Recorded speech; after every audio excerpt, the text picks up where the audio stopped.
I'm often dismayed when I hear about people who have bought their first GreenStalk only to let it sit in the box for months, or they've set it up and they've just not had success growing in it and they are disappointed and even worse, almost regretting that purchase. Well, in today's video, I am going to share with you the top 5 questions that you should be asking yourself before you buy your next GreenStalk if you want to have success. And I'm going to throw in a bonus as well, so stay tuned till the end. Question number 1. What are your goals when you decide to buy a GreenStalk planter? Is it because you want the very best vertical planter on the market? Or is it because you want to invest in an all-American small family business that manufactures everything in the United States? Or maybe it's because you want to grow a lot of food in just a really small space, 2 square feet. Or you want something really beautiful in your garden. If your answer to those questions is yes, yes, yes, yes, yes, then go for it. Go buy a GreenStalk. But if you're looking to maybe replace a lot of your containers, which are growing maybe perennials right now with your GreenStalk, or if you want to grow plants that are going to stay in the GreenStalk for multiple years, then no, the GreenStalk is not going to help you with that. The GreenStalk is something that you need to replenish, restack very regularly. Once a year, preferably, maybe once every 2 years you can get away with it, but you can't have forever plants in your GreenStalk. The watering system will just clog up and the plants just won't thrive. It is a small amount of space in each of those tiers, and plant roots do tend to grow pretty large over the course of time. Question number 2. How much time do you actually have to invest in this beautiful planter on an ongoing day-to-day basis? Because in order for it to look as beautiful as this, it takes time and effort and love and nurturing. And if you're not paying attention to your plants, things can happen to them.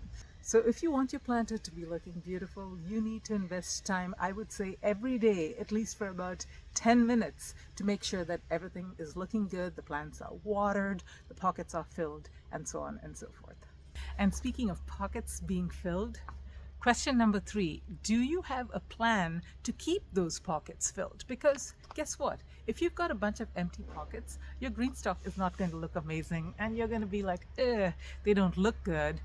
But if you fill all the pockets, they may temporarily look a little bit small, but eventually they'll grow out and they will look gorgeous, and you've got so much to look forward to. So you do need to plan in advance for your GreenStalk. I've got a video on how to plan out your GreenStalk so that it actually thrives. There are some basic rules that you need to follow. I'll put a link to it somewhere here and also at the end of this video. Question number 4, and I've snuck behind my greenhouse for this one because it has to do with the soil and other costs. Are you prepared for the costs over and beyond the cost of the GreenStalk itself that you need to make sure that your GreenStalk does well? So soil is a big one. If you think about a 5-tier GreenStalk and the high quality soil that you need to put into it, it can run you anywhere from $50 if you get a deal, up to $100 to fill that with quality soil.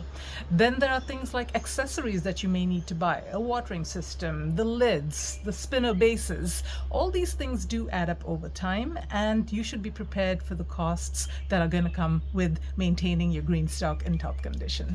Now, I initially filled up my GreenStalks with ProMix. I actually added some additional perlite because ProMix, I feel, does not contain sufficient perlite, and you need that lightness in your GreenStalk for the soil in order for the plants to thrive. But these days, I actually have this entire bin that I constantly keep with soil in it, which has all the things that a GreenStalk needs to thrive. And you can see that most of my GreenStalks right now, they're in transition, but they do really, really well. I mean, so well that you can't even see the GreenStalk, and all of them currently are filled up with my own soil. Hey, take a look at my summer GreenStalk. I am filling it up with plants, and my dwarf tomato already has flowers. I've got some pepper plants, eggplants, some pretty flowers, just lots of stuff that's going to make this GreenStalk look very, very pretty in no time at all. And question number 5, and this deserves a point in itself because it has to do with the annual maintenance that you need to do on your GreenStalk. You need to take it apart, you need to sift out the soil, add some amendments. clean out the green stalks, and then put them all together again. And that is a lot of work. It takes me a couple of hours per green stalk. Now, you could potentially get away with doing it maybe once every 2 years. I do not recommend it. In my case, all kinds of creepy crawlies and roots and all of those things start to grow into the gray saucers in between. The holes between the tiers often block up, and the plant roots just fill up the green stalks so much it actually clogs and chokes them. And I've got a whole video on restacking my green stalk that I posted very recently, and I'll put a link to that as well. I've actually got an entire playlist, you guys, dedicated to GreenStalk, and for the newcomer, I think you will find it really, really valuable. So I'll actually put a link to that playlist at the end of this one, and you can go in there and explore and see what videos you want to watch.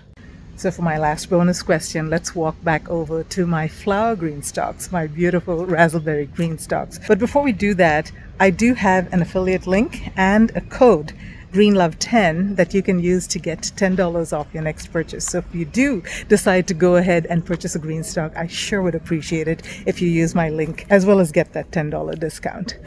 So my last question is, are you prepared to fall in love with your green stalk? Because you will. And if that happens, welcome to the cult. Because the green stalk is kind of a cult. Once you get one green stalk, you're going to want to get more and more. You're going to want to buy all those cool accessories. They have such cute things. So be prepared that you are joining a community of passionate green stalkers. Go ahead and check out the Facebook group, GreenStalk Gardeners, and in it you will find a lot of people that will encourage you to buy more green stalk stuff because they just love their green stalks just like I do. Until next time, folks, live green and love your greens.